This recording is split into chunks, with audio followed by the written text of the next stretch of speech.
ఇప్పుడు అందరి కోరిక ఒకటే, మన మెగాస్టార్ చిరంజీవి గారి మాటలు వినాలి అని చిరంజీవి గారిని మాట్లాడవలసిందిగా రిక్వెస్ట్ చేస్తున్నాము.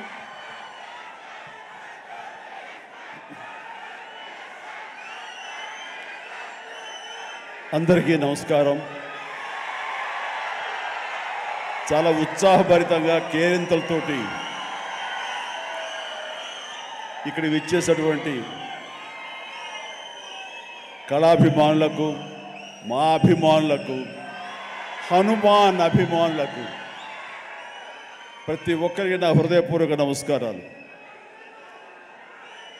ముఖ్యంగా ఈనాటి ఈ హనుమాన్ ప్రీ రిలీజ్ ఫంక్షన్ రావడానికి దోహదపడినవి 4 కారణాలు. ఒకటి, ప్రత్యేకించి చెప్పనక్కర్లేదు, నా ఆరాధ్య దైవం. నేను చిన్నప్పటి నుంచి అన్నీ తానే అమ్మా నాన్నల తర్వాత అని అనుక్షణం నేను ప్రార్థించే ఆ హనుమాన్ని సెంట్రిక్గా తీసుకుని ఆయన గురించి తెలిపే ఒక సినిమా ఈ హనుమాన్. అదొక కారణమైతే డైపర్లో వేసుకునే స్థాయి నుంచి ఈరోజు డయాసులు ఎక్కే స్టేజ్కి వచ్చాడు నా ముందంటే అలా అంచెలంచెలుగా ఎదుగుతున్న తేజ సజ్జ ఒక కారణం. ఈ మధ్య ఈ ట్రైలరు, ఈ టీజరు, ఈ హనుమాన్ చూసినప్పుడు అందులో నాకు చాలా ఫినెస్, ఆ ఫైనాలిటీస్, ఆ విఎఫ్ఎక్స్ కానివ్వండి, కథ కానివ్వండి, ఆ సౌండింగ్ కానివ్వండి చాలా బాగుండి ఫస్ట్ టైం ఎవరి డైరెక్టర్ అని అడిగి తెలుసుకున్నాను. ఆ 3వ కాలం ఎవరంటే సురేష్ వర్మ. అండ్ అలాగే ఇవన్నీ తెలుసుకున్న తర్వాత నాకు అనిపించింది ఖచ్చితంగా ఈ సినిమా చాలా ఫైనెస్ట్ ఫిల్మ్ అవుతుంది అని తెలిసింది. ఆ తర్వాత కొద్ది రోజుల క్రితం వీళ్ళిద్దరూ నా దగ్గరకు వచ్చి ఈ సినిమాకి మీరు ముఖ్య అతిథిగా రావాలి అంటే అసలు ఏమాత్రం సమయం తీసుకోలేదు. ఖచ్చితంగా వస్తాను, మీతో ఉంటాను, అన్ని రకాలుగా నా ప్రోత్సాహం మీకు ఉంటుందని చెప్పేసి చెప్పడం జరిగింది. అండ్ నేను ఎప్పుడూ నా ఆరాధ్య దైవమైనటువంటి హనుమంతుడి గురించి ఎప్పుడు నేను చెప్పుకునే సందర్భాలు నాకు తారసపడలేదు, ఎక్కడ చెప్పుకోలేదు. కానీ ఒక్కొక్కసారి మనలో ఉన్న భక్తి చెప్పుకోవాలా అని నాకు అనిపిస్తుంటుంది, కానీ ఒక్కొక్కసారి చెప్పుకోవాలి అని కూడా నాకు తోస్తుంటుంది. ఎందుకంటే ఏ ఆంజనేయ స్వామిని నేను తలుచుకుంటూ చిన్నతనం నుంచి ఒక నిబద్ధతతో, ఒక క్రమశిక్షణతో, ఒక లక్ష్యంతో, ఒక ధ్యేయంతో ఈ రోజున ఈ స్థాయికి వచ్చానో, ఎవరి అండదండలు, ఎవరి ఆశీస్సులు నాకున్నాయని బలీగా నమ్ముతానో, ఆ స్వామి మీద ఒక కథ వస్తుంది అంటే అలాంటి స్టేజ్ మీద ఆయనతో నాకున్న అనుబంధాన్ని చెప్పుకోవాల్సినటువంటి సిచ్యువేషన్ ఉంది. చెప్పుకోవాలి, చెప్పడం ధర్మం. ఎందుకంటే ఇక్కడ ఉన్నటువంటి ఎంతోమంది యూత్ ఉన్నారు, టీవీల్లో వీక్షిస్తున్న వాళ్ళు మరి ఎంతో లక్షల్లో ఉన్నారు. వీళ్ళందరికీ ఒక ఇన్స్పిరేషన్, ఒక మోటివేషన్ ఉంటుంది. కాబట్టి ఇక్కడ చెప్పడం అన్నది అది ఒక హిందుత్వం గురించో లేకపోతే మరొక మతం గురించో అని చూసుకోకుండా ఒక ఇన్స్పైరింగ్ పర్సనాలిటీ మనల్ని ఎంత పైకి రావడానికి, మనల్ని అత్యంత స్థానం నిలబెట్టడానికి ఎలా దోహదపడతాడు, పూర్తిగా ఆయనకి మనం సరెండర్ అయిపోతే అన్న దానికి ఒక ఎగ్జాంపుల్గా ఈ హనుమంతుడు నేను తీసుకున్నాను. చిన్నప్పటి నుంచి ఆయనే నమ్ముకున్నాను. కాబట్టి అది మీరు కూడా ఎవరైనా సరే అలా నమ్ముకుంటే కనుక అలా స్థాయికి, ఉన్నత స్థాయికి వస్తారు. మీకు అది ఇన్స్పిరేషన్గా ఉంటుందన్న ధ్యేయంతో ఈ రోజు చెప్పాలనుకుంటున్నాను. ఇది చాలా మనసు అంతరాంతరాల్లో నుంచి నేను వెలిబుచ్చుతున్నటువంటి ఇది. మా ఇంట్లో ఎవరు దైవభక్తులు లేరు. నాన్నగారు కమ్యూనిస్ట్, ఆయన ఫోటోకి దండం పెట్టడం చాలా రేరు. ఎప్పుడైనా అమ్మ కోరిక మేరకు తిరుపతి వెళ్ళి ఆ స్వామి దర్శనం చేసుకుని వచ్చేసేవాళ్ళం తప్ప, శనివారం అమ్మ వెంకటేశ్వర స్వామికి దండం పెట్టేది తప్ప, అంతమించి ఎవరు ఫోటోలకు దండం పెట్ట కానీ, స్వాముల్ని కొలవడం కానీ, దేవుణ్ణి ప్రార్థించడం కానీ ఏమీ లేదు. అలాంటిది ఈ చిన్నతనం అంటే 7th క్లాస్ నేను చదువుతుండగా అది పొన్నూరు, అక్కడ ఒక ఆంజనేయ స్వామి గుడి ఉండేది. ఆ ఆంజనేయ స్వామి గుడిలో నేను రోజు వెళ్ళి ఆంజనేయ స్వామి దండం పెట్టుకుని వస్తుంటాను స్కూల్ నుంచి వస్తూ. ఆ తర్వాత next year 7th class 8th class నేను బాపట్లలో చదివేవాడిని. ట్యూషన్ నాకు ఆంజనేయ స్వామి గుడి దాటుకుంటూ వెళ్ళాలి. తిరిగి వచ్చేటప్పుడు ఈవినింగ్ 8 ఎంత అవుతుండేది. కొంచెం చీకటిగా ఉండేది. ఇప్పుడు అంత బిజీగా అప్పుడు ఉండేది కాదు కాబట్టి కొంచెం భయంగా ఉంటుండేది. కానీ ఆ హనుమంతుడి గుడి పక్క నుంచి వెళుతుంటే అందులో ప్రసాదాలు ఇచ్చే సమయం, ఆ వంక ఈ వంక ఆకలి అవుతుండేది. వెళ్ళి ప్రసాదం కోసం హనుమంతుడితో భక్తి ఏర్పడింది నాకు. అలాగా ప్రసాదం తీసుకుంటూ అక్కడే తింటూ ఆయా స్వామి ఆ పూజారి ఎవరైతే ఉన్నారో ఆయన చెప్పే విషయాలు హనుమంతుడి గురించి వింటూ అక్కడ హనుమాన్ చాలీసా ఆ పలకల మీద శిలా పలకల మీద రాస్తుంటే అవన్నీ ప్రాక్టీస్ చేస్తూ అలాగే తెలియకుండా నాలో ఆయన మీద భక్తిభావం అలాగ కుదిరిపోయింది. కుదిరిన తర్వాత అక్కడి నుంచి నేను మొగల్తూరు వెళ్ళి 7th 8th 9th క్లాస్ చదువుతాను. ఆ సమయంలో మా ఫ్రెండ్స్ తోటి బజార్లో వెళ్తుంటే మీకు గుర్తుండి ఉంటుంది, చాలామంది ఎవరైతే విలేజ్ నుంచి వచ్చారో వాళ్ళకి బాగా తెలుసు, రోడ్డు మీద ఒక చెక్స్ ఉన్నటువంటి ఒక ఇది వేసుకుని ఒక్కొక్క చెక్స్లో ఒక్కొక్క వస్తువుని ప్లాస్టిక్ వస్తువులు రకరకాల వస్తువులు పెట్టి ఒక క్యాలెండర్ ఉండేది. క్యాలెండర్ కింద మిఠాయిలు అతికించేవాడు.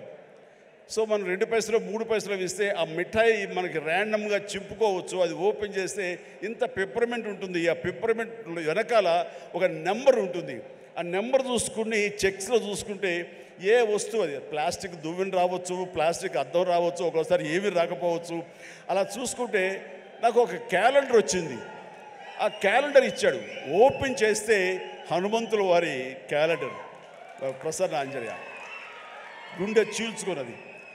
ఆ హనుమంతుడు వాడు ఏ సమయంలో వచ్చిందో ఈ రోజుకి మా ఇంట్లో అది అలా కొలువై ఉంది. ఆంజనేయ స్వామి ఫ్రేమ్ కట్టి అది పూజిస్తూనే ఉన్నాను గత ఎన్నో సంవత్సరాలుగా.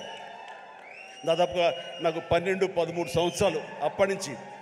అంటే ఏంటో తెలీదు, హనుమంతుల వారి గురించి నేను ఆయన వెంటపడ్డానా, ఆయన మీద నాకు ఒక గురి కుదిరేసరికి ఆయన నా వెంటపడ్డారో నాకు తెలియదు. కానీ నా యొక్క జీవితంలో అంతర్భాగం అయిపోయారు. అది అంతటితో ఆగకుండా నేను 10th చదివే సమయానికి మా నాన్నగారికి ఎక్కడో పేరాల చీరాల అనే ఊళ్ళో నాన్న పనిచేసేవాళ్ళు. అక్కడి నుంచి నాన్నగారికి మాడుగులని ఉత్తరాంధ్రలో అయింది ట్రాన్స్ఫర్. అక్కడికి వెళ్ళటం నాన్నగారికి ఇష్టం లేదు. సో లాంగ్ లీవ్ పెట్టేశారు. ఆయన 3 monthsలో చాలా దిగాలు పడిపోయేవారు, ఒక డిప్రెషన్ గురయ్యేవారు. నాన్న అలా చూస్తే నాకు చాలా బాధ అనిపించేది. నాన్న, మీకు దేవుడి మీద నమ్మకం లేదు, కానీ మీరు హనుమంతుల వారిని హనుమాన్ చాలీసాని 108 సార్లు చదువుతూ అలా చేయండి. వితిన్ నో టైం మీరు అనుకున్న చోట మీకు ట్రాన్స్ఫర్ జరుగుతుంది అని చెప్పేసి 15 ఏళ్ల కుర్రవాడిగా 10th క్లాస్లో నాన్నకి చెప్తే ఆయన వింటారా వినరో, ఆయన పెద్ద దేవుడి మీద భక్తి లేదు అని కొంచెం టెన్షన్గా. అవునంటావా? జరుగుతుందా? చేద్దామా? చేయనా అంటే అప్పటికప్పుడు హనుమాన్ చాలీసా నేనే ఒక చిన్న కాగితం రాసేసి నాన్నకి వచ్చాను. నాన్న 2-3 సార్లు చదివారు. ఆ తర్వాత 108 సార్లు ఆయనకి చిట్టి గారెలు ఆయన మెళ్ళో వేసి 108 గారెల్ని, ఆ తర్వాత మార్నింగ్ నుంచి ఈవినింగ్ మధ్యాహ్నం వరకు అయిపోయింది.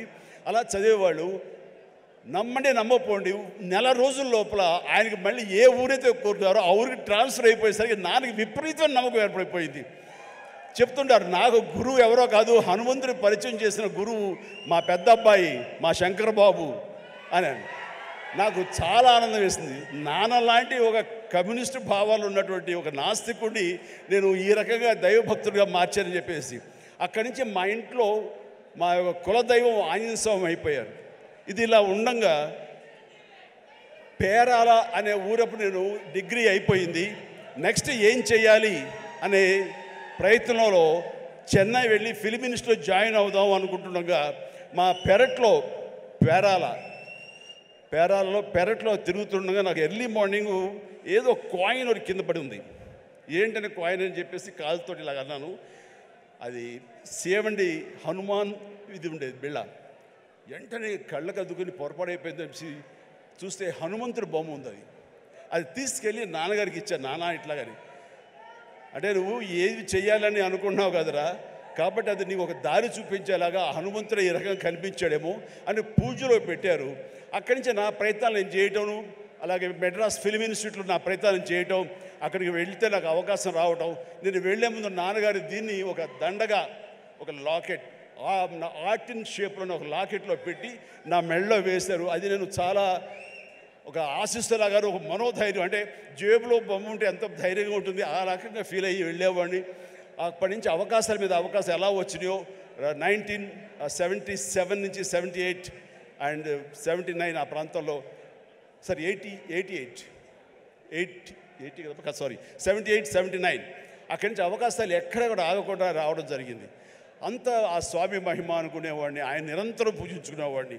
ఆయన్ని పూజించుకునే ప్రతిసారి నన్ను ఉన్నతమైన స్థితికి తీసుకెళ్ళి స్వామి నేను కూడా అంత క్రమశిక్షణతో ఉంటాను, ఎక్కడ వక్రదారులు కానీ వంకరదారులు కానీ నేను వెళ్ళను, అంత ఒక స్థితపేదతో ఉంటాను, ఖచ్చితంగా డిసిప్లిన్గా ఉంటాను, క్రమశిక్షణతో ఉంటాను, ఎప్పుడు ఆయనతో ఇంటరాక్ట్ అవుతూనే ఉంటాను, ఆయనతో సంభాషిస్తూనే ఉంటాను.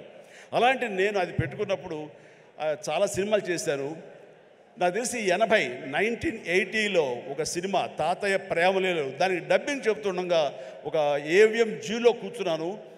ఆ తర్వాత డబ్బింగ్ చెప్పారు. ఇంటికి వెళ్ళేసరికి లోపల బిళ్ళ కనపడలేదు, ఆ పై చుట్టూ ఫ్రేమ్ మాత్రమే ఉంది.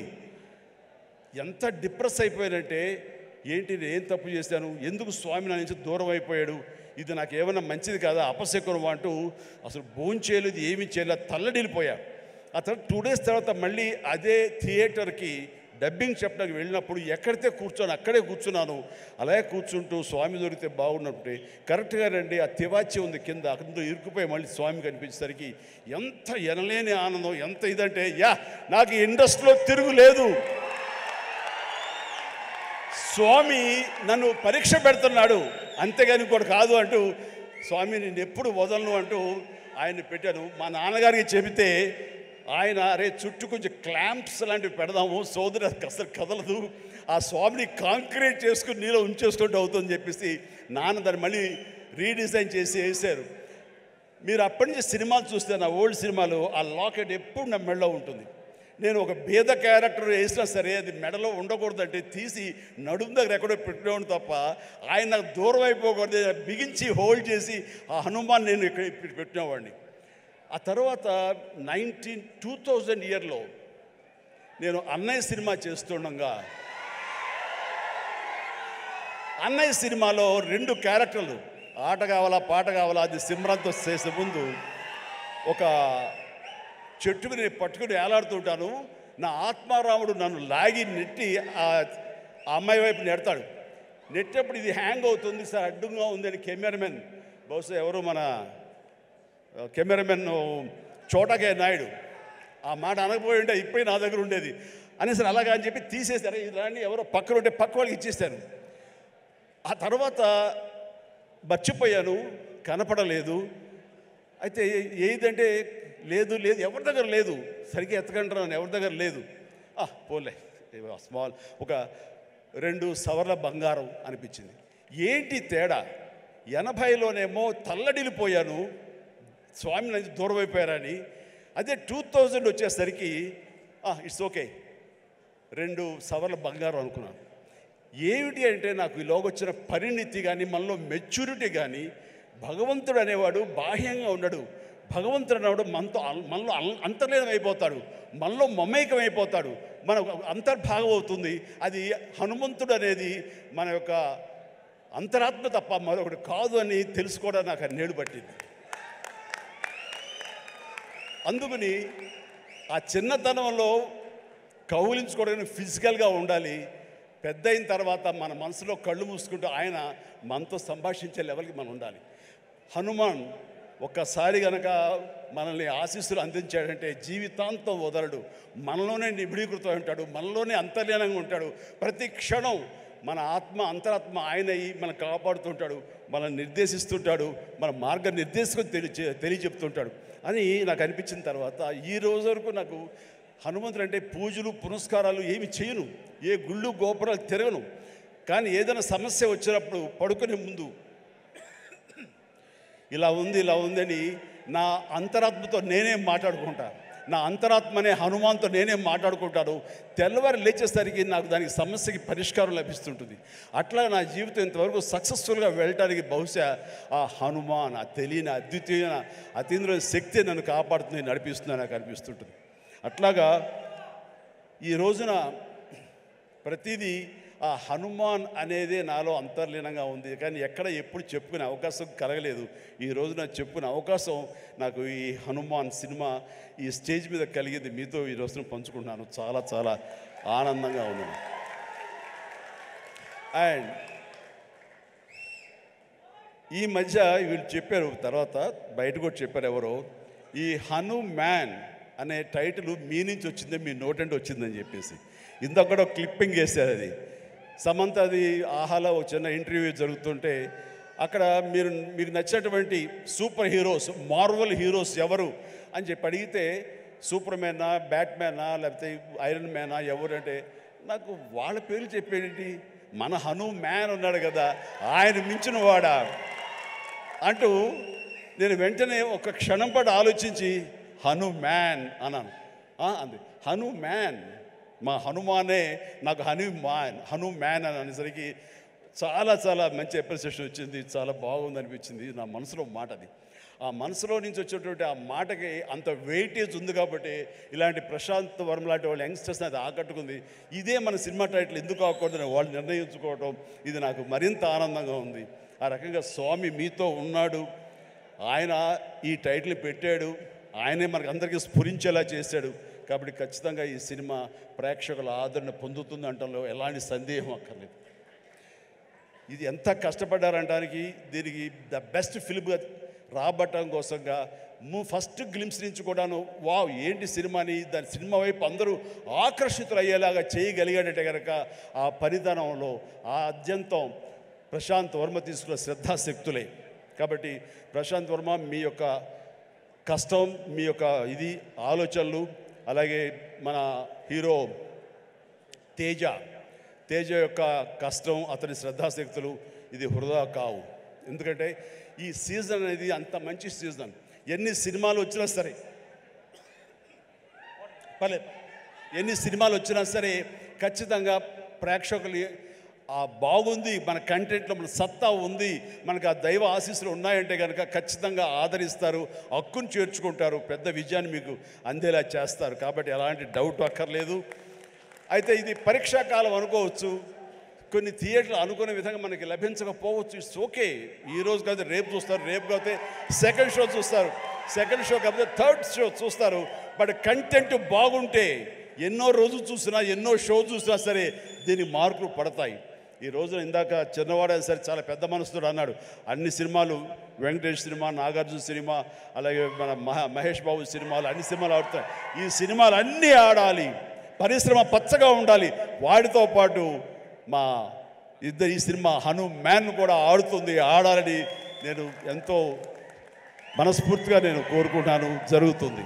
అండ్ ఇదే ఒకసారి నేను దిల్ రాజుతో అన్నాను, దిల్ రాజు ఏంటి మన 2016-17లో మా 150 సినిమాను బాలకృష్ణ గారి సినిమా ఇంకోటి రిలీజ్ అయినప్పుడు ఏంటి మళ్ళీ ఈ సినిమా రిలీజ్ చేస్తాం, కొంచెం డిలే చేయొచ్చు కదా అని అంటే, సార్ అలా కాదు సార్, మా కంటెంట్ బాగుంటుంది, శతమానం భవతి అని, మీ పెద్ద సినిమాలు మధ్యలో ఈ సినిమా ఆడకుండా పోదు సార్, ఏం పర్వాలేదు అన్నాడు.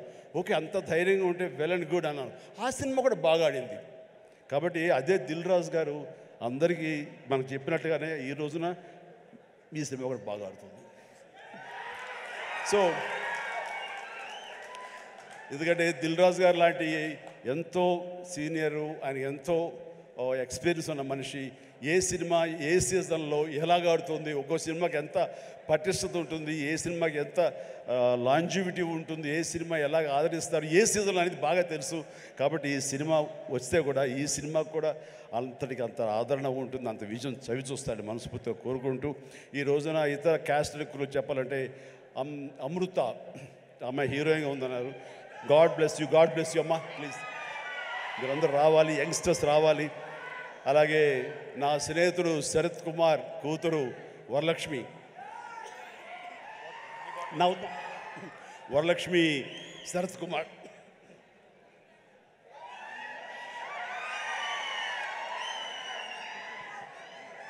ఈ మధ్య కాలంలో అమ్మాయి సినిమాలు చూస్తూ వస్తాను, ఒక్కొక్క క్యారెక్టర్ ఒకలా చేస్తుంది.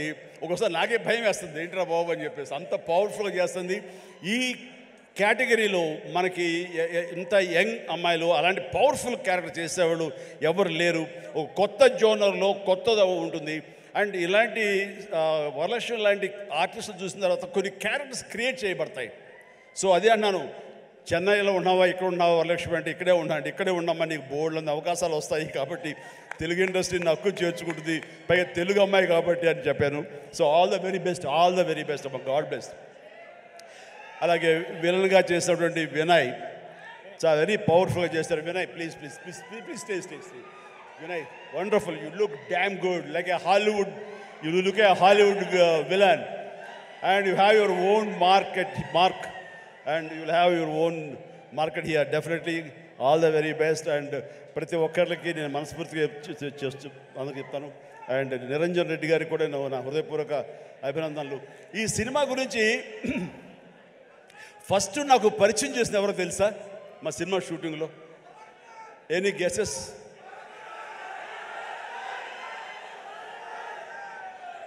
Getup scene.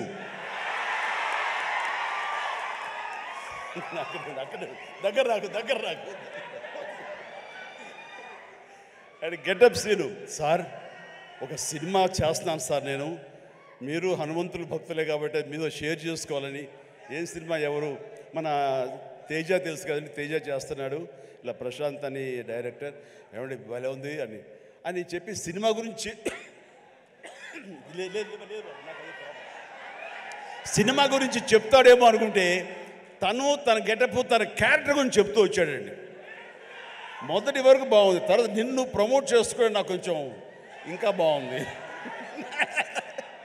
సో అంటే ఒక సినిమాలో బాగుంది అంటే ఏ క్యారెక్టర్ ఇచ్చినా సరే అది అంతగా అలరిస్తుంది అని ఆ సంతోషాన్ని నాతో పంచుకోవడం తెలుస్తుంది. అదో చెప్పునే విధానం బట్టి ఆ సినిమా ఎంతగా అతనికి ఆకట్టుకుందనడానికి ఏదో చిన్న మచ్చుతునక. అండ్ ప్రతి ఒక్కరికి, అటు కెమెరామెన్ గారికి, ఇతర కాసర్ల గారికి, కేకే గారికి, లిరిసిస్, ఇలా ప్రతి ఒక్కరి మ్యూజిక్ డైరెక్టర్ గారికి, ఇలా ప్రతి ఒక్కరికి మనస్ఫూర్తిగా నా హృదయపూర్వక అభినందనలు తెలియజేస్తూ నేను చెప్తున్నాను, ఒక్కళ్ళలో కూడా ఏమాత్రం డల్ అనేది పెట్టుకోకండి. Cinema super duper hit. That's it. జై హనుమాన్, జై హింద్.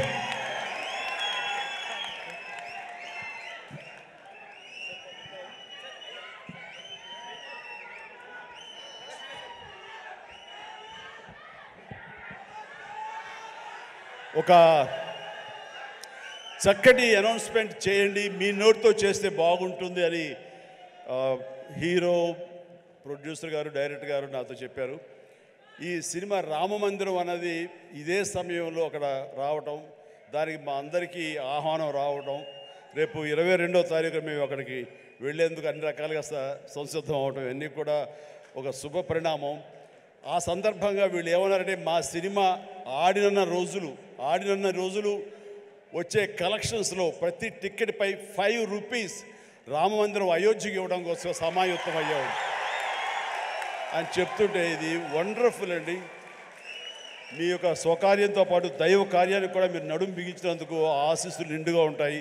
ఈ సమయంలో ఎవరు ఇతోధికంగా ఎంత ఇచ్చినా సరే డెఫినెట్గా ఇది ఒక బృహత్కర కార్యక్రమం, చరిత్రలో నిలిచిపోయేటటువంటి ఘట్టం ఈ రోజున రామమందిర నిర్మాణం. కాబట్టి మీ యొక్క ఆ పుణ్యం కూడా మీకు దక్కుతుంది, మీ అందరికీ అది వరం అవుతుందని కోరుకుంటూ విజయాన్ని సాధిస్తుంది అంటే ఎలాంటి సందేహం లేదు. God bless you all.